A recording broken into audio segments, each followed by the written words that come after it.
Hello viewers, welcome to my channel. Hope you are well.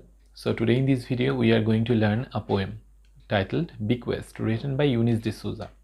So I will give a line by line analysis of this poem, but before going to that we have to learn some other aspects regarding this poem. So at first we have to learn about the title. So what is the meaning of the word bequest? Bequest, as per the Merriam-Webster dictionary, bequest means to give something or to leave something to someone by making a will. That means when you are giving someone something by making a will, by making a legal document, that is called bequest. Okay, so we can easily understand that the poet is giving something to someone. So what is that? At the end of the poem, in the last stanza of the poem, we can see that the poet is giving away her heart, her own mind to someone who is her enemy, not to her friend but to her enemy, because we can say that her enemy is none other than patriarchy itself. So she is saying, or she is hinting, that patriarchy must have the heart that she feels within herself, the pity, the anxiousness, the worries, the concerns.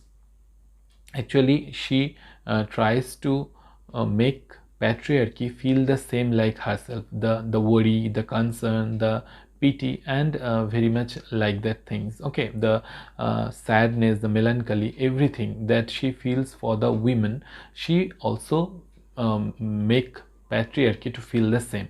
That is why she is saying that she wants to gift her heart to the enemy, to her enemy. Okay, so that is why we can say that the title is appropriate, the title bequest is appropriate.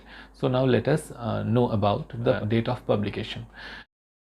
Actually this poem was published for the first time in 1990 in the collection Ways of Belonging, written by Eunice de Souza. Okay, so this is the publication history. Now let us learn about the structure and the rhyme scheme of the poem. This poem is written in a free verse mode because there are 21 lines and all the stanzas are not symmetrically divided. We can say that the number of lines in each stanzas are not the same. Somewhere there are 3 lines, somewhere there are 5 lines, and the rhyme, there is no rhyme, we can say, between the lines. Okay, so that is why we can say that this is written in the free verse technique. Now if we talk about the literary devices, we must say that there are full of sarcasms, ironies, and so on. Okay, the poem is actually written very much sarcastically. This we have to keep in our mind from the very beginning of the poem. So this is the structure and rhyme scheme of this poem. Now let us learn about the short summary. So in the beginning, in the very first stanza, she is giving us a picture of Christ the Redeemer. Christ is giving away his heart, his bleeding heart, for the redemption of the humankind, and she is saying that this image of Christ is nothing but giving us the implication that we have to be selfless, we have to be sacrificial, selflessly sacrificial for others. Okay, so our society that is dominated by patriarchy always wants this sacrifice from mainly the women, and that is why our poet Eunice de Souza is saying that in the past times, in the previous times, she actually followed this. She actually followed this message that Jesus Christ tries to give us. But she is now very much contemptuous about that, very much disgusted about that, because she says that I have already tried to become truthful to everyone, but the result is a zero, a big zero. She says that I have shared my truth, I have shared my feelings with everyone except the single one, that is the hairdresser, the makeup artist, who actually make everyone the same.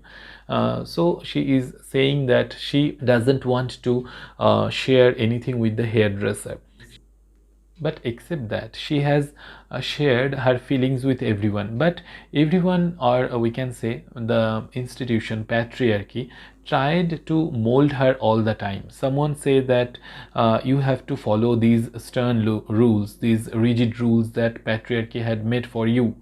Someone said that go through the stream, go through the flow, that the women with the internal patriarchy, internalized patriarchy, they are following the rules, you have to follow that, you must go with them.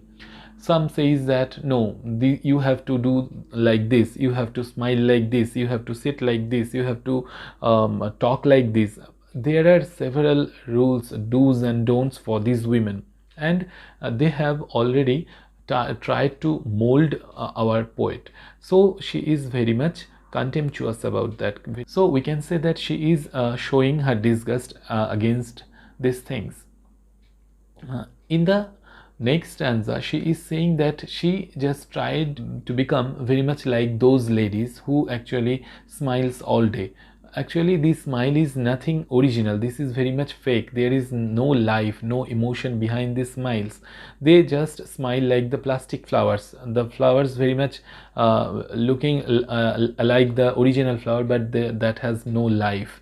So she says that she tries to become like that, like them, like those women, but she fails. She completely failed in that process. Okay, so in the last stanza we can see that she tries to say that her heart is the main source, main culprit of all these things, because her mind is the one that compels her to think like that, to think the plight, to think the sorrow of other women. So she is saying that she is just wishing to give her heart to someone who is not her friend but her enemy. So all throughout the poem, when we read the poem out, we can understand that this enemy is none other than patriarchy itself, the institution patriarchy. Actually, she had attacked patriarchy through her poem, throughout the entire poem, and she is saying that she wants to make patriarchy feel the same, feel the pain, feel the sorrow of the women the women are going through. So she is saying that I am trying to give my heart to patriarchy so that it can feel the same as I am feeling for the women, so that they can understand the problems of the women. So here the poem ends. So now let us move towards the line by line analysis of this poem. Bequest. In every Catholic home, there is a picture of Christ holding his bleeding heart in his hand. So the poem is started with with a picture of Jesus Christ who is holding his bleeding heart. So what does this image signify? So the image of Jesus Christ holding his bleeding heart is symbolizing that Jesus Christ has sacrificed his own life for the redemption of the humankind. That means the selfless sacrifice. Okay, so the image is saying that we must be very much selfless when we are loving someone. That means if we are loving someone, we have to sacrifice our life completely selflessly. There must not be any selfishness. Okay, so this is the imagery, this is the image that continually shows us, that continually advises us to follow the footsteps of Jesus Christ. And the poet is saying in the next line that I used to think, that means she used to think over that, she used to ponder over this, over this advice that we must be very much open minded, we must be very much truthful, we must be very much selfless while doing good for others, or for the good of others, for the sake of others. But in the next expression, she is saying, oof. That means she is completely irritated.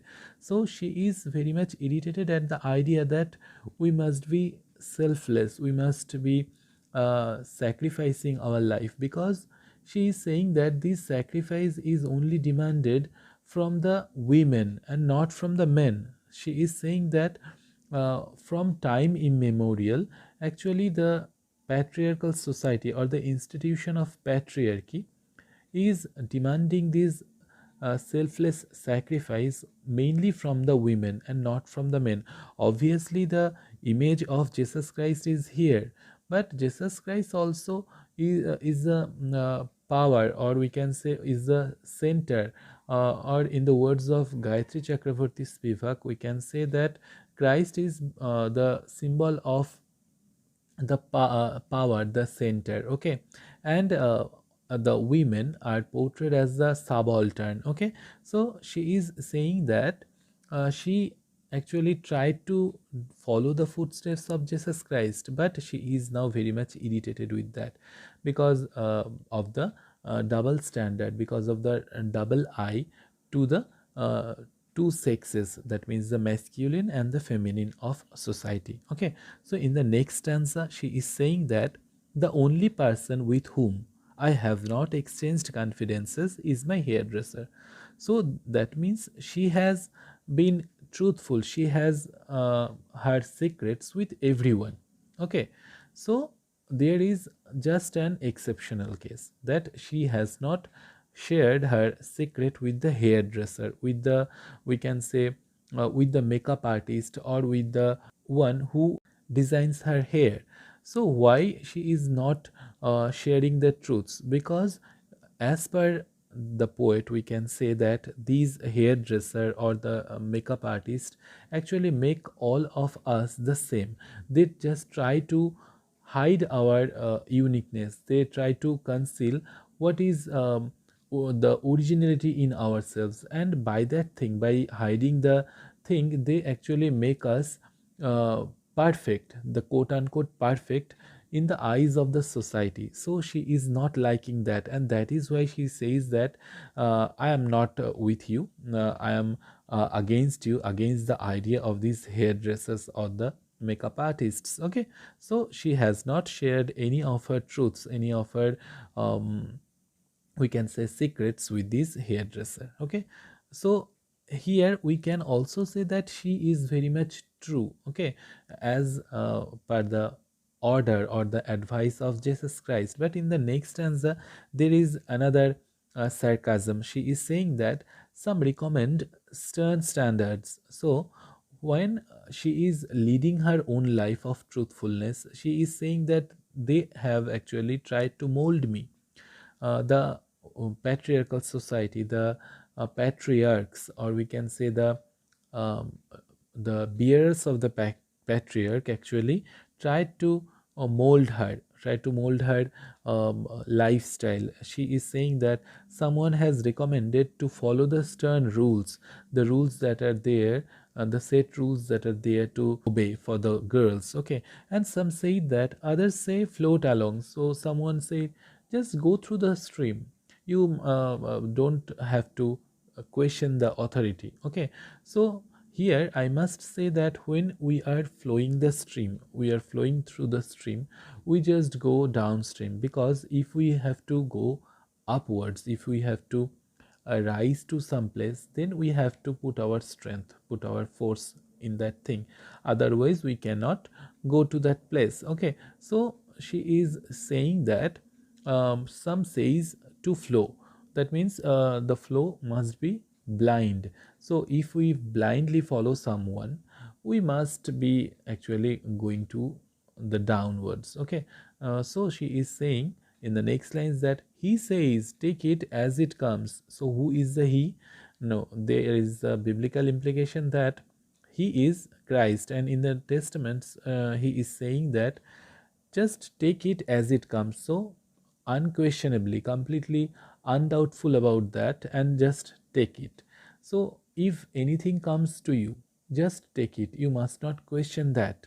Meaning, of course, as he hands it out. So he is saying that you must not be questioning that, you must not be doubtful about that, because he is giving that to you, and there is nothing to question about that. The authority is giving that to you. Okay, so you must completely uh, blindly, we can say, follow him. Okay, so in the next lines, I wish I could be a wise woman, smiling endlessly, vacuously like a plastic flower, saying, child, learn from me. So she is saying that she has the wish to become like the wise woman. So what is the definition of wise woman?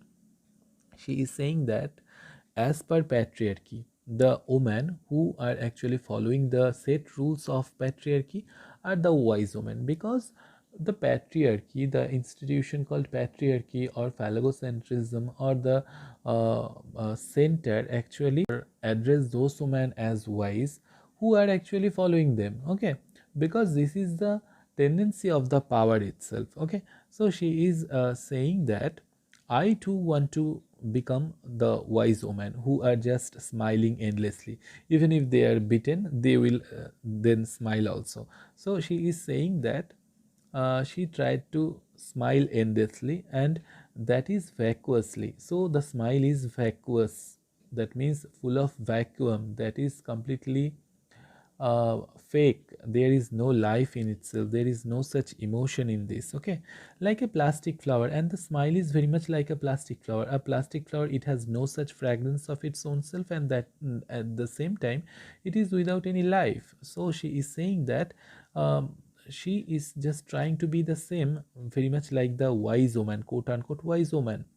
And at the same time, the um, climax is that when she is saying, child, learn from me. So the pathos is that she is not only following the set rules, but she is telling her own child to follow that, to learn from me.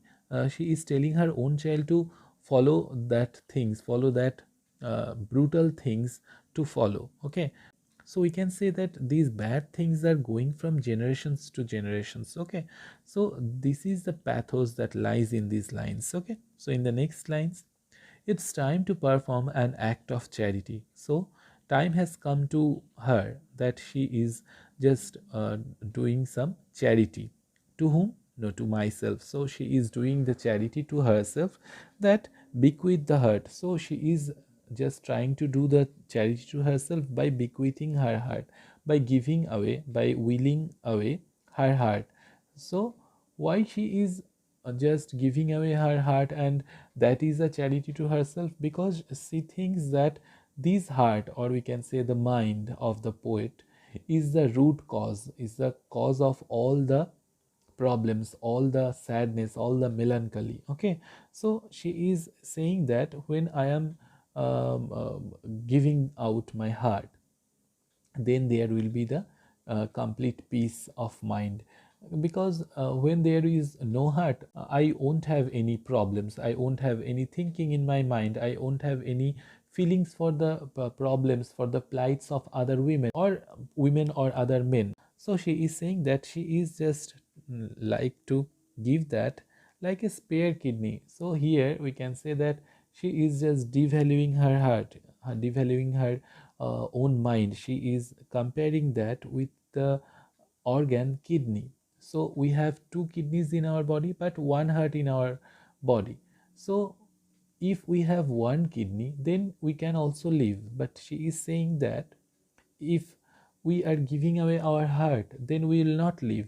So here the main thing that the poet wants to imply us, that in spite of being the single piece, she is just trying to give that out, because the pain is unbearable to her. Okay, in the next lines she is saying that preferably to an enemy. So whom she want to give that? No, she is giving that to an enemy.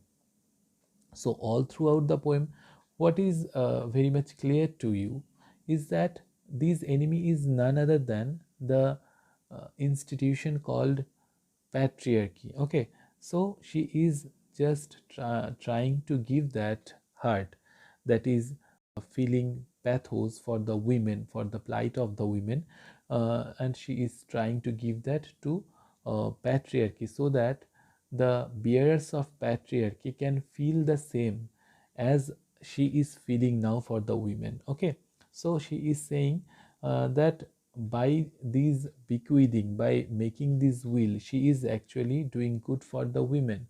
She is actually giving her own heart, that is very much compassionate for the other women's, and by giving that heart she will make the other men or the other bearers of patriarchy feel very much same, uh, feel the sadness, feel the plight, feel the anxiety of the women. Okay, so here the poem ends. Hope this analysis will be of help. If this helps you, then please give it a like. If you have any other opinion about this poem, then please do write in the comment section. Thank you for watching this video.